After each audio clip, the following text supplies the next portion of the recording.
இப்போல்லாம் மாங்காய் கடையில் வந்து செய்கிறதுக்கு வந்து பார்த்திங்கன்னா பாசிப்பருப்பு எடுத்துருக்குங்க. ஸோ பாசிப்பருப்பு வாஷ் பண்ணி எடுத்திருக்கேன். அதுக்கப்புறம் டொமேட்டோ வந்து பார்த்திங்கன்னா ஒரு 1/2 பவுல் எடுத்திருக்கேன். இந்த கொஞ்சம் பெரிய பவுலில் டொமேட்டோ எடுத்திருக்கேன். மாங்காய் வந்து பார்த்திங்கன்னா இந்த நீல மாங்காய் சொல்லுவாங்களே அந்த மாங்காய் தான் வந்து எடுத்துருக்குங்க. ஸோ இது என் ஃப்ரெண்டு கொண்டு வந்து கொடுத்தா. ஸோ அதனால் வந்து பார்த்திங்கன்னா மாங்காய் கடைசலுக்கு தேவையானது வந்து பார்த்திங்கன்னா ஒரு 5 மாங்காய் மீடியம் சைஸில், இன்னொரு 5 மாங்காய் இருக்குது. ஸோ அவள் வந்து ஊருக்கு போகும்போது அவங்க அம்மா வீட்டிலேருந்து கொண்டு வந்தேன்னு சொல்லி கொடுத்தா. அதுக்கப்புறம் வந்து பார்த்திங்கன்னா க்ரீன் சில்லி வந்து காரத்துக்கு தேவையான அளவுக்கு எடுத்து வச்சுருக்கேன். இப்போ வந்து நம்ம சேர்த்துக்கலாம் வாங்க. ஃபஸ்ட்டு வந்து தண்ணி ஆட் பண்ணிக்கலாங்க.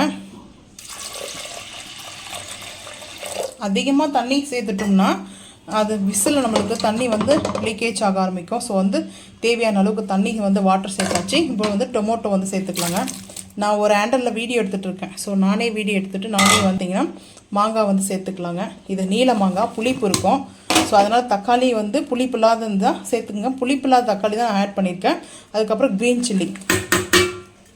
சில்லிக்கு அப்புறம் கல் உப்பு சேர்த்துட்டு 2 விசிலுக்கு அப்புறம் பார்க்கலாம் வாங்க. ரொம்ப சிம்பிளான ரெசிபி தான் இது. குக் பண்ண மட்டும் போதும். ஆனியன் வடகம் செஞ்சோம் இல்லையா, அந்த ஆனியன் வடகத்தை வச்சு நம்ம தாளிப்பு கொடுக்க போகிறோம். அவ்வளோ டேஸ்ட் வைஸ் அல்டிமேட்டாக இருக்குங்க. ஸோ இப்போ அடுப்பு ஆன் பண்ணிக்கலாம் வாங்க. குக்கர் கேஸ் கட் வந்து வாஷ் பண்ணி வச்சுருக்கேன். இப்போ வந்து அப்படியே இப்போ அடுப்பு ஆன் பண்ணிக்கலாங்க. ஆன் பண்ணிவிட்டு 2 விசிலுக்கு அப்புறம் பார்க்கலாம் வாங்க. 2 விசில் அப்புறம் ஐ ஃப்ளேமில் தான் வச்சுருக்கேன். நான் ஐ ஃப்ளேமில் வச்சுருக்கேன். 2 விசிலுக்கு அப்புறம் ப்ரெஷர் வந்து கம்ப்ளீட்டாக வந்து பார்த்தீங்கன்னா ரிலீஸ் ஆனதுக்கப்புறம் பார்க்கலாம் வாங்க.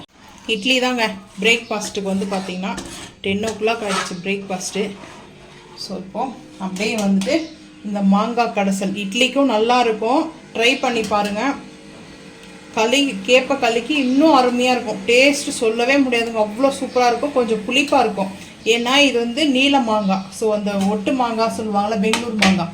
ஸோ அது வந்து புளிப்பு கம்மியாக இருக்கும். டேஸ்ட் வைஸ் அல்டிமேட்டாக இருக்கும். நீங்களும் ட்ரை பண்ணி பாருங்கள்.